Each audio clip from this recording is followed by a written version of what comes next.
I'm very pleased where we're at. Our guys have done a really good job of preparing, showing up every day with the right mindset.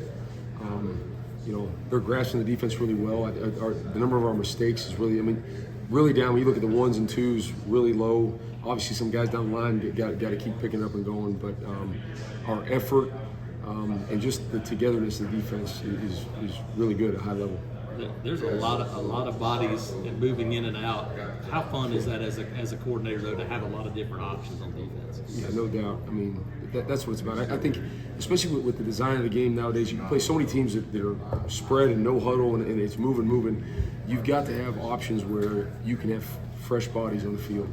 It's just natural how it is. We're going to ask these guys to turn and run the ball every snap, and when you're doing that over and over again, that's hard to do for 65, 70 plays a game when there's no huddle. And so you need to have that. And so we're continuing to work to create as much depth as we can at all spots. I love a room when a lot of guys have a role. I think, you feel a part of something, and I know what my role is, and I'm going to go do a good job with it. One of the things we hear from pretty much every player we talk to is your energy. Even the other defensive coaches, how important is that to you to go out there and be the most energetic guy to set the tone in that way? Yeah, I think that's natural to me, so I'm natural in my personality, but I do think on defense, you've got to have energy. You got it's part of it, right? The whole mentality of a defense is different. It's one step further. An offense and defense got to come together. If you stay together, right, the offense wins. So if you're blocking a guy, you win. We got to get off that block and get to the ball. It takes an energy and effort level to play at that. And so I think just guys respond to that. I think our defense responds to that. And so, I'm glad they're saying it in a positive way. I definitely bring that every day for them. Who are some of the guys that you really like what they've done since this spring, guys that have stepped it up and made a big move? I think along our defensive front, I like our depth. We've created some depth. You look at all those guys up there there's some guys that have been here, and there's some guys we got in the transfer portal, and then there's some freshmen. There's a combination of all those newcomers in that are really, it's day to day who you can point out who had a great day in competing, and that's a great thing for me. When you have depth up front, you need to have that in this conference. If you want to be successful and consistent, you got to have it, and I really think we're developing that in that room. You got to be pleased with when you're talking about new guys like Kieran and Isaiah and Phillip that have come in and weren't here in the spring, have been able to step out there and get right into the rotation. Yeah, no doubt. Those three have really made a difference, and what I love is the response of all the guys around them. That competition has made everyone better. That's the right response you want to have. If you're a player and a new guy comes in and he can do things to help us, guys are embracing that, and then they're going to compete and make sure, hey man, remember what I can do too, and that response has been awesome. And then with Malik and some of these freshmen and Morris, and these guys, they can play and help us as well. And so we're going to keep. We're in a good spot right now of repping a lot of guys, and we're going to keep doing that as long as we can and carry that into games. Talking about Malik, kind of got the start, I guess you could say, for the scrimmage. What did that mean for him? Is it kind of indicative of what he's been doing? That was based on a rotation. We haven't gone starters and all that yet, but Malik in particular has done a great job. He's had a really good camp. He's had a lot of clips that have shown up, stuff we point out to the defense in terms of his physicality and understanding of things. He doesn't look like a freshman out there. The versatility of the group too. Kelvin, a guy that can play 2 or 3 different spots. Malik can do that. Morris. How valuable is that when you start to talk about packages and do different things? Right. Versatility is one of the best traits you can have for a guy on the defensive side of the ball, because then you don't have to always sub in, sub out to match the personnel of the offense. You can call more things. Sometimes you have guys all right, I can only call this when these guys are in. And that becomes a little difficult. Where, hey, you want to present multiple looks for the offense. It puts the pressure on them. When you have guys on the field that can do multiple things, it just makes it easier. A lot of young guys on the back end. What are your thoughts just on what you've seen from the secondary here in the first couple of weeks? Yeah, love their competitiveness. They got good energy. We were talking about earlier. And they're doing a good job competing. Those guys they're fighting for the reps and wanting to get out there. We got to continue to solidify things, as we know. Being assignment sound in the back end is more important probably than anywhere else in the defense, because assignment busts back there equal points or big plays.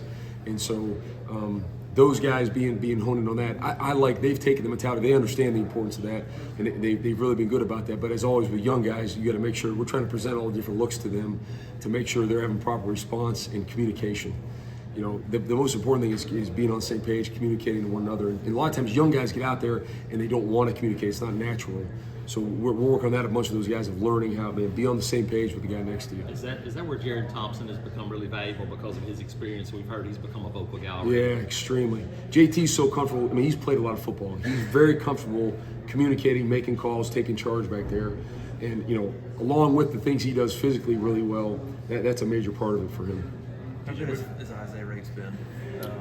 In particular, you know, obviously his knowledge of you know, your defense. Right, yeah. The familiarity that we have is great, and I mean, he's had a really good camp. I think the best part is he's won the trust of his teammates because of how he's practicing, how he's playing, and they're seeing it. And he is a great teammate. Isaiah is just a really good person and a leader, and you know, he wants to do right by his teammates, and so they've grown, you know, good with him in a short amount of time, and which has been good for us because we're going to count on him. Does that help you having somebody that you've seen him in your system? You know exactly what he's capable of. Yeah, absolutely, and you know what he's capable of. You know what you're going to get from him, and I think he does a good job of communicating to the guys around him too. Where like he knows some of the things where like sometimes a player may not want to ask a question. Like Isaiah can feel that and answer a question for him. He's been around it for a couple of years and kind of knows how it should look. How's your linebacker group coming along? What have you seen out of those guys? I love their experience. You know, we have a lot of guys that play a lot of football in that room, which is awesome. And they have the right approach of like iron sharpens iron. They're all competing for those reps in those spots, make no doubt about it. But they're doing it in a way that's supportive of one another. And we're to count on all those guys. You know, I think, you know, again, playing the linebacker position and guys running the ball and all that, you need to have some guys that get fresh and get in the game. And so they've gotten better and better. They have a good understanding of the defense, and they're doing a good job communicating. We've heard so much about JC this preseason. I guess he was the guy, he admitted earlier this week he felt like he needed that development. He needed time to come on. Where have you kind of seen the biggest difference from him maybe from the spring until now? Probably just his confidence level. You know, where it's like line up, I think I can, I probably can, and we're now like he knows what he can do. And I think he's still just scratching the surface, to be honest. That guy has like top-notch ability, and he's learning a new spot and all those things, but he's been productive throughout this camp. I mean, you watch him practice, he's making plays on the ball, he's in the right position where he's supposed to be. His confidence and his comfort with playing has gone up. Will the helmet comms make a big difference for you think? Yeah, I don't know. Like, it will make a difference, but not quite the same difference. I think probably the design of it. Like in the NFL, where they use that, 90% of those teams still huddle. So the offensive defense still huddle. You talk to one guy, he can echo that message to the huddle. We don't play any offenses that huddle, or I mean, you know, again, 90% of the time. And so we still have to stay. We can't huddle ourselves because then they're going to be snapping the ball. You're not lined up and ready. So it will help some of our communication, but it doesn't eliminate. You know, I think the big part of the game where we're different is like all the signaling from the sideline. We have to keep that going. I mean, because you know, at the end of the day, like everyone's not going to hear that. It's one guy on the field, so you know, we're going through a lot of different ways of how that's going to be implemented. But I think at the end of the day, a lot of the communication will still be the same. In the NFL too, the middle linebacker plays 90% of the snaps. Right. You guys will sub. There'll be a bunch of different. How difficult is that when you have to think about who's on the field for what package and who's got the green dot? Yeah, it is, because you only have one guy at a time out there. So, you know, all the guys that have the green dot helmet will have two helmets. But it's still a matter of, you know, you're going to go to this package. Well, that's two guys with the green dot, and then someone's got to get the other helmet. So we've talked through all this stuff, and you know, I'm sure it'll be whatever. I don't think it'll have as major effect on the game as maybe what the intent of it was as a rule change, but we'll see.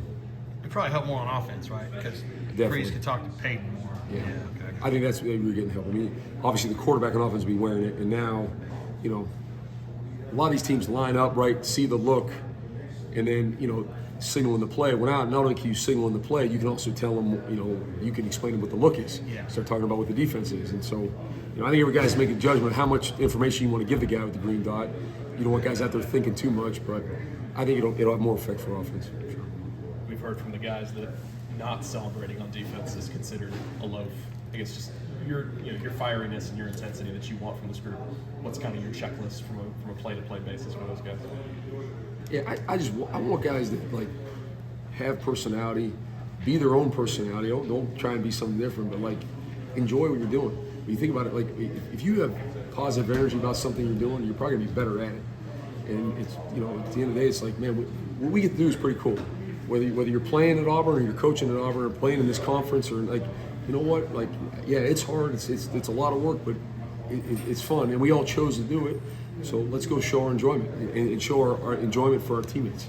And that's all. We're trying to create an environment where that's welcome and that's okay. Show your personality, man. Have fun, enjoy it, and then you know, get focused, get ready for the next play. Would Eugene then be a creative player for you because of what he does? Say again, Eugene. Eugene, yeah, that'd be kind of guy. Hey, that's You know, it's easy. So I can go reverse with Eugene. I got to tell Eugene to Slow down, reel it slow back. down. Yeah, reel it back. You got to play the next play. Yeah, you know? yeah. But no, yeah, Eugene, man, what a great like smile on his face and great approach to everything he does, and you know, fun to coach. What have you learned about him? I mean, obviously you saw him last year. What have you learned about him since the spring, now heading into this season? Well, I mean, just you know, learn him as a person. You know him as a player when you're at another team and you see him run around and making plays, and you know the player. Yeah. Now, you know the person, and as great a player he is, he's a better person, and you start to know what makes Eugene tick and what he's been through in life, and it's pretty incredible. You know? And just kind of an off the beaten path question. Did you ever coach with or learn from Brother Oliver? Bill Oliver? I have not. Okay. I was thinking of you and Will as always being similar in a way. Oh, okay. Will yeah. learned a lot from him. Yeah. So I've heard Will has spoken about all that, but we had never worked together, Joe. DJ, the defensive line rotation. I mean, is that something, or in your previous coaching stops, have you had a group that's gone through 6 or 7 guys like that, and kind of what's your game plan for keeping those guys fresh, knowing you're planning on rotating a lot? Yeah, my philosophy up front has always been like as many guys that are able to, you play, right? Where there's not a drop off. So we're not sacrificing the quality of what's on the field, but you get those guys. When a big guy gets tired, it's hard for him to recover from it, and so you don't want those guys getting worn down. All of a sudden, in the fourth quarter now, you're not coming off the ball the same way. You're not affecting the quarterback the same way. You got to keep those guys fresh. So you start rolling them early in the game, and so. Like I like right now, we have a lot of guys that I feel can play at a high quality level, and we're going to keep doing that with them as long as we can. How do you simulate that in practice? We do it that way. So anytime we get the team periods, right, where it's somewhat close to what a game would be, we're on the sideline doing our subs, we roll it that way. So there's certain points, right, where a dead ball on your sideline, where it's easier to sub in and out, and we kind of run it that way so they get used to it. And they're all together with